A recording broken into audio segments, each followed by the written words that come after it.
Isinumiti na ng Moro Islamic Liberation Front sa Senado ang kabuoang report nito ukol sa nangyaring engkwentro sa Mamasapano, Maguindanao. Dito ay binigyan diin ng MILF na depensa ang ginawa ng kanilang mga miyembro laban sa PNP Special Action Force. Iginit din ito na ginawa ng kanilang ceasefire team ang lahat upang mapatigil ang palitan ng putok at mailigtas ang mga buhay na SAF commandos. Ang kabuoang detalye mula kay Jade Miguel. Nanindigan ng MILF Special Investigative Commission na justified ang ginawang depensiba ng MILF laban sa SAF ayon sa kopya ng ulat nito na isinumite ngayong araw sa Senado. Ang resulta ng naturang ulat ay hango sa kanilang mga panayam sa mga miyembro ng MILF Coordinating Committee on the Cessation of Hostilities o MILF-CCCH, miyembro ng 105th at 118th Base Command ng MILF Bangsamoro Islamic Armed Forces o MILF-BIAF. Ayon sa kinalabasan ng ulat na surpresa ang puwersa ng MILF sa naunang pagpapaputok ng SAF. Karaniwang reaksyonan nila ito lalo na't hindi sila kino-ordinate ng SAF ukol sa operasyon sa lugar. Kaugnay naman sa pagpapatupad ng ceasefire mechanism na unaan nila ang MILF-CCCH na sabihan ng counterpart nito sa gobyerno ukol sa operasyon. Malinaw nila ang intensyon ng MILF-CCCH na pigilan ang nangyayaring bakbakan alinsunod sa ipinatupad na ceasefire mechanism sa pagitan ng MILF at gobyerno.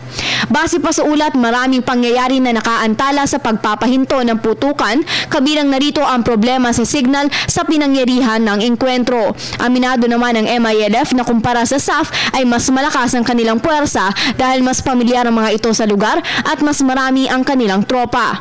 Ngunit sa kabila nito, wala raw nilabag sa international humanitarian law ang MILF. Pinabulaanan din nito ang mga ulat na pinugutan at minutilate ng MILF ang SAF.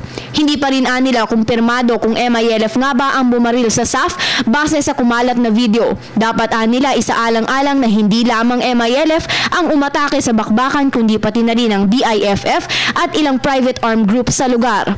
Patungkol naman sa pagkuha ng mga kagamitan ng SAF, aminado ang MILF na ginawa nga nila ito, ngunit hindi naman nila ito kakaiba sa mga ginagawa ng ibang rebeldeng grupo.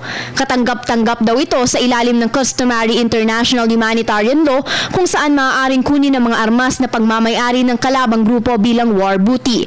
Panghuli na nindigan ng MILF na hindi nila kinanlong sina Marwan at Usman dahil nila ang bahay ni Marwan ay nasa barangay Pembalcan, Mamasapano na may layo ng 3 kilometro mula sa kung saan nakatira ang MILF.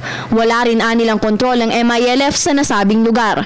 Samantala, patungkol sa pananagutan ng mga sangkot sa insidente, iniiwan na ng MILF ang pagdidisiplina o pagparusa sa mga ito sa gobyerno at sa MILF ayon sa implementing guidelines at ground rules on the cessation of hostilities. Para sa Telebisyon ng Bayan, Jade Miguel.